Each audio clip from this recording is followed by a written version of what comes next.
암막 커튼을 치고 백색 소음을 틀고 따뜻한 우유에 마그네슘까지 챙겨 드셨나요? 그런데도 이상하게 밤 3시만 되면 눈이 번쩍 뜨이고 아침에 일어나면 온몸이 매 맞은 것처럼 쑤시지는 않으신가요? 단언컨대 이건 여러분의 의지나 스트레스 탓이 아닙니다. 여러분의 뇌 속 수면 스위치가 완전히 고장났기 때문입니다. 우리가 흔히 뼈 건강 영양제로만 알고 있던 비타민 D가 실은 뇌의 신경을 조절하는 핵심 호르몬이라는 사실 알고 계셨나요? 오늘 영상에서는 신경과 전문의들이 밝혀낸 렘 수면의 생화학적 비밀과 비타민 D와 비군 영양제 단 2가지로 불면증과 만성 통증을 완전히 뿌리 뽑는 라이트 슬립 프로토콜의 모든 것을 풀어드립니다. 끝까지 시청하시면 오늘 밤 여러분의 수면 인생이 완전히 바뀝니다. 안녕하세요 여러분. 오늘도 밤새 잠 못 이루고 유튜브를 켜신 분들 많으시죠? 푹 좀 자보는 게 소원이다. 불면증에 시달리는 분들이 입에 달고 사는 말입니다. 그래서 우리는 온갖 노력을 다합니다. 암막 커튼으로 빛을 완전히 차단하고 스마트폰을 멀리하고 정해진 시간에 침대에 눕는 이른바 수면 위생을 철저히 지킵니다. 하지만 어떤가요? 그렇게 노력해도 깊은 잠은커녕 꿈만 줄기차게 꾸다가 아침을 맞이합니다. 머리는 멍하고 목과 어깨는 돌덩이처럼 뭉쳐있죠. 왜 그럴까요? 대답은 간단합니다. 수면장애는 단순한 습관의 문제가 아니라 내 몸속 신경 전달 물질이 끊어진 화학적 결핍의 문제이기 때문입니다.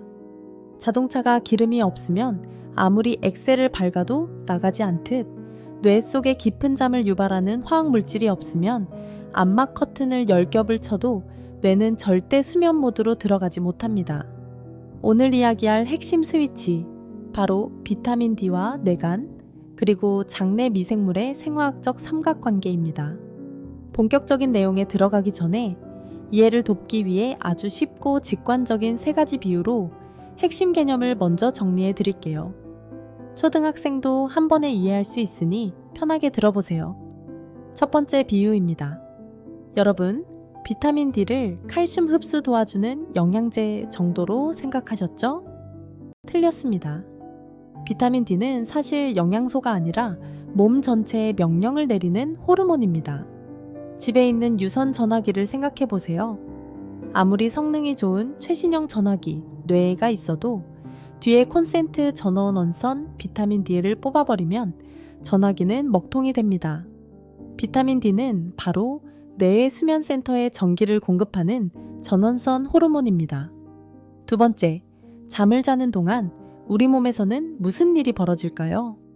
낮 동안 파손된 도로를 보수하는 야간 도로 공사가 시작됩니다. 낮에는 차들이 다녀서 공사를 못하니까 밤에 차를 완전히 막아두고 몸을 마비시키는 렘 수면, 인부들이 도로를 보수하죠. 이때 인부들을 현장으로 부르는 사이렌이 바로 아세틸콜린이라는 신경전달 물질이고, 인부들이 도로를 깐때 쓰는 아스팔트와 시멘트 재료가 바로 비군 비타민입니다. 인부만 부르고 시멘트가 없으면 공사는 중단되고 도로, 우리 몸은 누더기가 됩니다. 세 번째, 그렇다면 이 시멘트 비군 비타민은 어디서 만들까요? 놀랍게도 음식에서 오는 건 일부일 뿐, 대부분은 우리 장 속에 살고 있는 유익균, 장내 미생물, 공장에서 만들어냅니다. 유익균들은 우리가 잘 때 밤새 비타민 B를 찍어내어 뇌로 보내줍니다. 그런데 이 유익균 공장의 공장장이 누구냐? 바로 공급망을 총괄하는 비타민 D 호르몬입니다. 비타민 D가 부족하면 장내 미생물 공장이 문을 닫고 비군 비타민 공급이 끊기며 뇌는 야간 보수 공사를 포기하게 되는 것이죠. 자, 그렇다면 인류는 어쩌다 이렇게 수면 스위치가 고장 나버린 걸까요?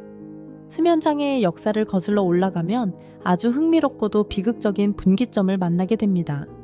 바로 1980년대입니다. 1980년대 이전까지만 해도 인간의 삶은 햇빛과 밀접했습니다. 농경사회는 물론이고 도시 노동자들도 밖에서 걷고 활동하는 시간이 길었죠. 하지만 1980년대에 접어들며 인류의 삶에 세 가지 거대한 변화가 찾아옵니다. 첫째, 에어컨과 대형 사무실의 보급으로 인한 완전한 실내 생활화. 둘째, 개인용 컴퓨터의 등장으로 인한 좌식 생활. 셋째, 피부암 공포로 인한 자외선 차단제의 폭발적 보급. 우리는 피부를 보호하겠다는 이유로 자외선 차단제를 꼼꼼히 바르고 하루 10시간 이상을 형광등 아래에서 보내기 시작했습니다. 하지만 피부가 자외선을 받지 못하자 피부에서 스스로 합성하던 비타민 D 제작 공장이 전면 멈춰 섰습니다. 당시 과학자들은 비타민 D 수치가 떨어져도 뼈만 안 무르면 괜찮겠지 하고 가볍게 넘겼습니다. 그러나 그 결과는 참혹했습니다. 1980년대 후반부터 전 세계적으로 원인을 알 수 없는 불면증, 만성피로 증후군, 섬유근통, 온몸이 아픈 질환, 만성 두통 환자가 기하급수적으로 폭증하기 시작한 겁니다. 이 비극의 고리를 끊어낸 인물이 바로 미국의 저명한 신경과 전문의 스테샤 고미낙 박사였습니다. 텍사스에서 수많은 불면증 및 만성 두통 환자를 진료하던 고미낙 박사는 이상한 점을 발견했습니다. 수면제도 안 통하고 정밀 MRI를 찍어도 뇌에 아무 이상이 없다고 나오는 환자들의 혈중 비타민 D 수치를 검사해보니 단 한 명도 빠짐없이 비타민 D 수치가 바닥 밀리리터당 20 나노그램 이하이었던 것입니다.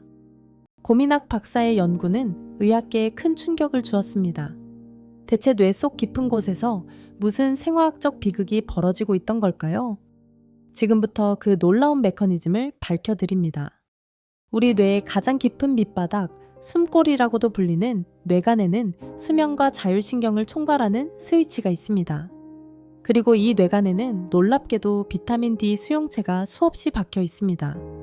햇빛을 받아 몸속 비타민 D 수치가 올라가면 비타민 D 호르몬이 뇌간으로 들어가 아세틸콜린이라는 신경 전달 물질을 합성하는 효소를 막강하게 활성화시킵니다. 아세틸콜린이 충분히 분비되어야만 비로소 우리도 뇌에는 렘 수면으로 진입할 수 있습니다. 렘 수면이 무엇인가요? 꿈을 꾸는 단계이자 목 아래의 모든 근육이 완벽히 마비되는 수면입니다. 왜 잠잘 때 몸을 마비시킬까요? 그래야 낮 동안 지친 근육과 관절이 움직이지 않고 완벽한 이완 상태에서 세포 복구를 할 수 있기 때문입니다. 또한 이때 뇌 속에서는 뇌척 수액이 쓸려 들어오며 하루 동안 쌓인 치매 원인 물질 베타 아밀로이드과 노폐물을 깨끗이 청소합니다. 그런데 비타민 D가 결핍되면 어떻게 될까요? 1. 뇌간에서 아세틸콜린을 만들지 못합니다. 2. 렘 수면 단계로 들어가지 못해 몸이 완전히 마비, 이완되지 않습니다. 3. 자는 내내 자율신경계 중 교감신경, 긴장 상태이 활성화되어 이를 악물고 긴장한 채 잠을 끕니다. 4. 결과적으로 새벽 3, 4시에 뇌가 위기감을 느끼고 깨어나며 아침에 일어나면 목과 어깨가 단단히 뭉치고 두통이 찾아오는 것입니다. 여기서 끝이 아닙니다. 더 무서운 생화학적 반전이 기다리고 있습니다. 일부 분들은 그럼 비타민 D만 고용량으로 사서 먹으면 되겠네? 라고 생각하십니다. 하지만 비타민 D만 단독으로 고용량 복용하면 오히려 불면증이 10배 더 심해질 수 있습니다. 왜냐고요? 비타민 D가 들어오면 뇌와 몸은 드디어 수리할 기회가 왔다 하고 전신 세포 복구 공사를 시작합니다. 이때 세포 복구의 촉매제로 쓰이는 비군 비타민, 특히 비오판토텐산을 미친 듯이 소비하기 시작합니다. 만약 장 건강이 나빠서 비군 비타민 저장량이 없는 상태에서 비타민 D만 넣어주면 비군 비타민이 순식간에 고갈되면서 극심한 불안감, 통증, 그리고 더 심각한 수면장애라는 영양 도미노 파산을 맞이하게 되는 것입니다. 이 생화학적 구조가 감이 잘 안 오시나요? 실제 스테샤 고미낙 박사의 클리닉을 찾았던 환자들의 사례를 통해 여러분 자신의 이야기와 비교해 보세요. 첫 번째 사례, 40대 여성 멜린 씨의 이야기입니다. 그녀는 10년이 넘는 세월 동안 매일 아침 눈을 뜰 때마다 벼락이 치는 듯한 두통과 온몸이 쑤시는 섬유근통에 시달렸습니다. 유명하다는 병원은 다 다녔지만 진단은 언제나 스트레스성 신경통이었습니다. 진통제를 입에 달고 살던 그녀의 혈중 비타민 D 수치는 불과 밀리리터당 12나노그램 극심한 결핍 상태이었습니다. 고민학 박사는 그녀에게 강력한 비타민 D 투여와 함께 고용량 B, 복합제 비오십들을 처방했습니다. 결과는 어땠을까요? 단 3개월 만에 10년 동안 그녀를 괴롭히던 만성 두통이 거짓말처럼 사라졌습니다. 뇌간의 아세틸콜린 스위치가 켜지면서 마침내 렘 수면을 회복했고 잠자는 동안 몸의 신경과 근육이 스스로를 복구하기 시작했기 때문입니다. 두 번째 사례, 50대 남성 나탈리 씨의 경우입니다. 이분은 자다가 밤마다 손발이 저려서 깨어났습니다. 디스크 검사를 해봐도 이상이 없었죠. 이유는 자는 동안 부교감 신경이 작동하여 혈관을 넓히고 신경에 피를 공급해 주어야 하는데 비타민 D 결핍으로 자율신경계가 붕괴되었던 것입니다. 그 역시 라이트 슬립 프로토콜을 진행하자 혈관 이완 작용이 정상화되면서 밤중 손발 저림 현상이 완벽하게 사라졌습니다. 이처럼 불면증, 만성 두통, 이유 없는 신경통은 각각 다른 병이 아니라 비타민 D 호르몬 결핍, 다음 장내 미생물 파괴, 다음 렘 수면 불능, 다음 신체 자가 회복 중단이라는 하나의 생화학적 사슬에서 터져 나온 동일한 증상들이었던 것입니다. 자, 그렇다면 지금 이 영상을 보고 계신 여러분은 오늘부터 당장 무엇을 어떻게 해야 할까요? 스탠퍼드와 해외 수면 클리닉에서 실제로 사용하는 라이트 슬립 3단계 프로토콜을 아주 구체적으로 정리해 드립니다. 메모할 준비하세요. 자, 그렇다면 지금 이 영상을 보고 계신 여러분은 오늘부터 당장 무엇을 어떻게 해야 할까요? 스탠퍼드와 해외 수면 클리닉에서 실제로 사용하는 라이트 슬립 3단계 프로토콜을 아주 구체적으로 정리해 드립니다. 메모할 준비하세요. 첫 번째, 가까운 내과나 가정의학과에 가셔서 25H 비타민 D 피검사를 받아보세요. 비용은 몇천 원 수준입니다. 대부분의 병원에서는 수치가 밀리리터당 30나노그램만 넘으면 정상이라고 합니다. 하지만 신경계 회복과 수면 스위치를 켜기 위한 목표 수치는 밀리리터당 60에서 80나노그램입니다.